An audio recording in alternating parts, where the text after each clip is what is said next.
जोड़ीशंख 60,000 व्यवधान आह्वान देले पांड्यान। मु ए माटीर श्रेष्ठ मूलिया। अरुण नयागढ़ ओडगांठारे बिजु जनता दलर विशाल प्रचार सभारे स्टार प्रचारक कार्तिक पांड्यान जोगदे 60,000 व्यवधान पर आह्वान देइछंती। जोड़ीशंखरे भोट दे उभय विधायक और सांसद प्रार्थी को विजयी करने को आह्वान देइछंती। एही प्रचार सभारे पुरी सांसद प्रार्थी अरूप पट्टनायक, नयागढ़ विधायक प्रार्थी अरूप पट्टनायक, राज्यसभा सांसद सुभाषिष खुंटिया, जिला सह पर्यवेक्षक ईरानी राय उपस्थित रही मुख्यमंत्री नवीन बार्ता को उपस्थापना करिसेंती। नयागढ़ विधायक डॉक्टर सर नवीन पट्टनायक जुगांतकारी पदक्षेप मिशन शक्ति को बंद करने को विरोधी चक्रांत चलाइथिबा कहिसेंती।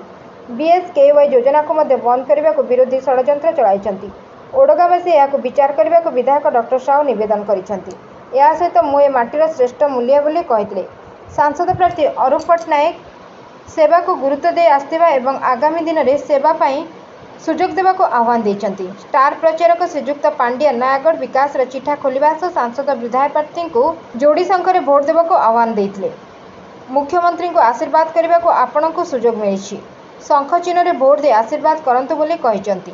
2014 रे गोटे राजनैतिक दल 2 कोटी चाकरी देवा को कहिथिले। केते चाकरी देइछंती बोली पांड्यान प्रश्न करिसेंती। पेट्रोल और डीजेल दर कम होईछि कि बोली प्रश्न करिसेंती। धान एमएसपी मूल्य 2 गुणा करने को कहिथिले।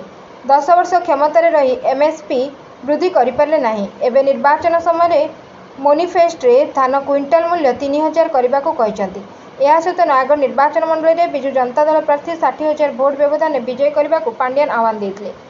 एही प्रचार सभारे ओडगाँ ब्लॉक अध्यक्ष लोकनाथ साहू, उपाध्यक्षा मीरा नायक, जिला परिषद सदस्य विरजालक्ष्मी साहू, झिली प्रधान प्रमुख उपस्थित थे। बिजु जनता दल ब्लॉक सभापति सूर्यनारायण चौधरी, दिवाकर नायक, विभू प्रसाद साहू समेत ओडगाँ ब्लॉक समस्त पंचायत सरपंच और समिति सभ्य उपस्थित रही।